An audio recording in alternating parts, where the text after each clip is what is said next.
She said, "My name is Frank Johnson.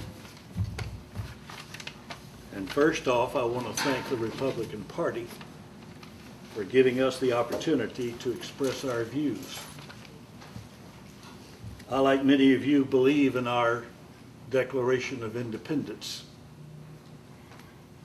and the Constitution of the United States. They're very important.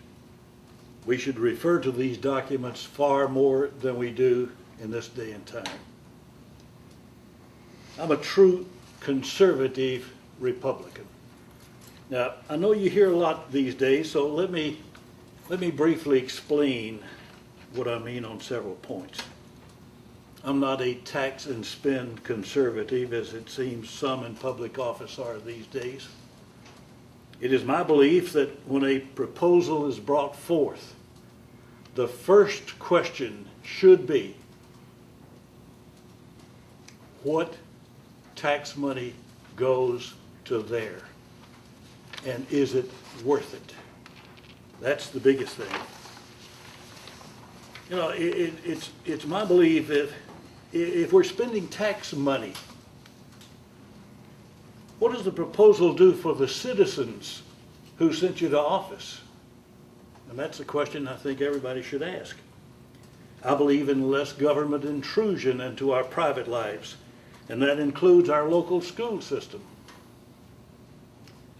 My question to the present office holders, and even to those who will represent us in the future: what are you doing for your constituents who put you into office? The immigration question is prevalent these days. You hear a lot about it. And here in Alabama, there are too many illegals that are working jobs that could be taken by Americans, and spending your tax money also. And this is something else that's very important. I think we should draft legislation similar to the one in Arizona. And I realize that the president and others are trying to send this bill down the tubes, but we should look at it simple. You know, my question is simple. When they cross the border illegally, are they not tax breakers? Are they not, quote, criminals? It seems to me they should be. I believe that Tim James was right when he suggested or proposed that our driver's licenses should be only in English. And that's the way it should be, I believe. If you cannot read English, how do you read the traffic signs?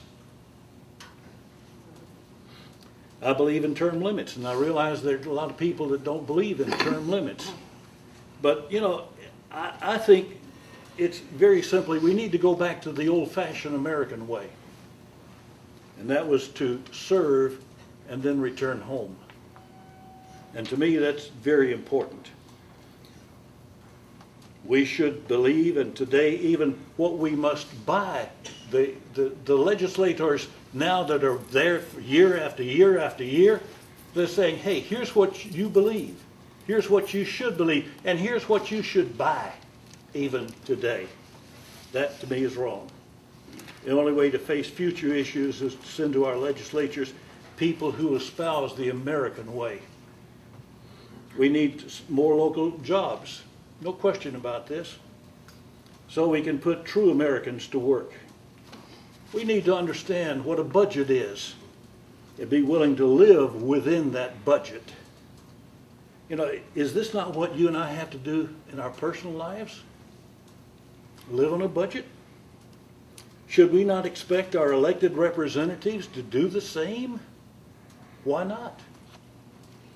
I do what I say I will do whenever possible. Let me explain. In 1955, I left college to go to work because of lack of funds, saying that one of these days I'm going to go back and get my degree, as I lacked only 17 hours to graduate.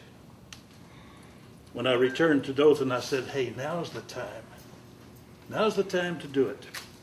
And I enrolled in college. One of my professors asked me one day, she said, Frank, why are you in college at your age? And I told her. And she said, I admire your tenacity.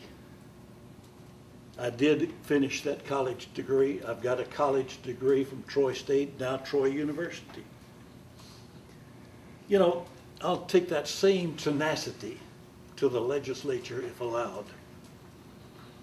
As you know, President Obama plays golf. So do I. I love to play golf. But I will pledge to you this.